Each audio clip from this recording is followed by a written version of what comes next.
اچھا جی قبر میں چلے گئے، کتنے سوال ہوتے ہیں قبر میں؟ بولے کتنے سوال ہوں گے؟ اللہ آپ کو خوش رکھے، 3 سوال ہوں گے۔ پہلا کیا ہے؟ تیرا رب کون ہے؟ میں مثال دینے لگا ہوں، کسی نے انکار کر دیا، کہنے لگا ہا ہیتا لا ادری، میں نہیں جانتا۔ تو اللہ کو نہیں مانتا تو چاہیے نا رب جہنم میں ڈال دے، پر اللہ نے دوزخ میں نہیں ڈالا، نہیں ڈالا۔ ابھی دوسرا سوال پوچھو، ماں دینوں کا، تیرا دین کیا ہے؟ ہا ہیتا لا ادری، کافر ہے، منافق ہے، فاسق ہے، کہتا ہائے افسوس میں نہیں جانتا۔ چاہیے تھا نا دین نہیں جانتا دوزخ میں ڈالا جائے، لیکن اللہ ابھی دوزخ میں، ابھی جہنم کا گڑھا نہیں بنی۔ فرمایا تیسرا سوال پوچھو، حضور کا چہرہ دکھایا، ما کنتا تقول فی حق ھذا الرجل، ان کے بارے میں کیا کہتا تھا؟ اس نے کہا میں نہیں جانتا۔ اللہ نے فرمایا تو میرے نبی کو نہیں جانتا، پکڑو اس کو جہنم میں داخل کر دو۔ نہ اپنی ذات کے انکار پر دوزخ میں بھیجا، نہ دین کے انکار پر، کہا میرے مصطفیٰ کو نہیں مانتا، ڈالو اس کو جہنم کے اندر۔ تمام کتب احادیث، تمام بخاری سے لے کر طبرانی تک، تمام کتب احادیث میں اسی رنگ میں روایت ملے گی۔ قبر میں بندہ گیا، مومن ہے، مسلمان ہے، نمازی ہے، 10 حج کیے، 15 عمرے کیے، زکاتیں، صدقات، خیرات، عبادات، نفل، نماز، داڑھی، حج، عمرہ، بڑا کچھ۔ ہاں بھائی من ربو کا، اس نے کہا ربی اللہ، اللہ میرا۔ اس کو جنت کوئی نہیں ملی، ابھی جنت کی کھڑکی۔ دوسرا سوال پوچھو، ماں دینوں کا، تیرا دین کیا ہے؟ دینی الاسلام، میں اسلام کو مانتا ہوں، جنت مل گئی۔ پورے کے پورے دین کو مان رہا ہے، نماز کو مان رہا ہے، حج کو مان رہا ہے، زکوٰۃ کو مان رہا ہے، عبادات کو مان رہا ہے، ہر چیز کو مان رہا ہے، لیکن جنت ملی۔ فرمایا تیسرا سوال پوچھو، حضور کا جلوہ والضحیٰ دکھایا۔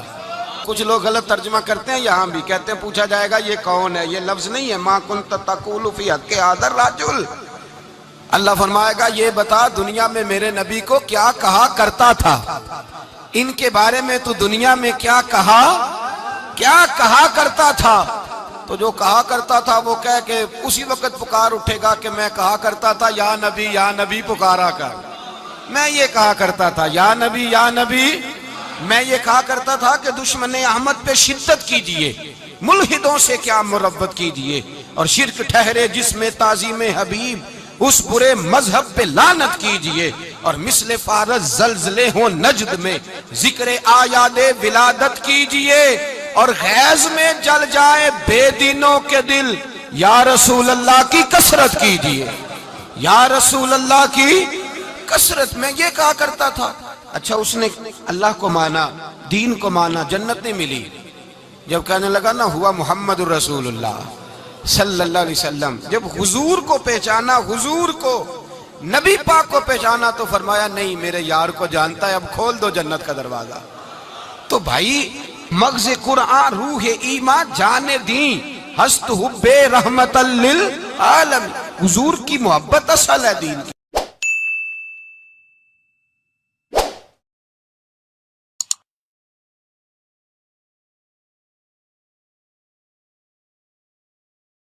قرض ایک صحابی پہ بڑا چڑھ گیا، تو حضرت عبداللہ ابن مسعود سے کہنے لگے رضی اللہ عنہ، قرضہ بڑا چڑھ گیا۔ فرمانے لگے تمہیں وہ دعا نہ سکھاؤں جو ہمیں نبی پاک نے سکھائی ہے؟ فرمایا اگر تمہارے اوپر پہاڑ کے برابر بھی قرضہ ہوگا تو اللہ تمہارے قرضے کا بندوبست فرما دے گا، پر مسئلہ یہ ہے دعائیں یاد کرنی پڑتی ہیں اور پڑھنی پڑتی ہیں۔ دعا سکھائی نبی پاک نے، کیا فرمایا؟ اللہم اکفنی بحلالک عن حرامک واغننی بفضلک عمن سواک۔ فرمایا یہ دعا مانگا کرو، اے اللہ مجھے کفایت کرنے والا رزق عطا فرما، اور مجھے حرام سے بچا، اور مجھے اپنے فضل کے ساتھ دوسروں سے بے نیاز کر دے۔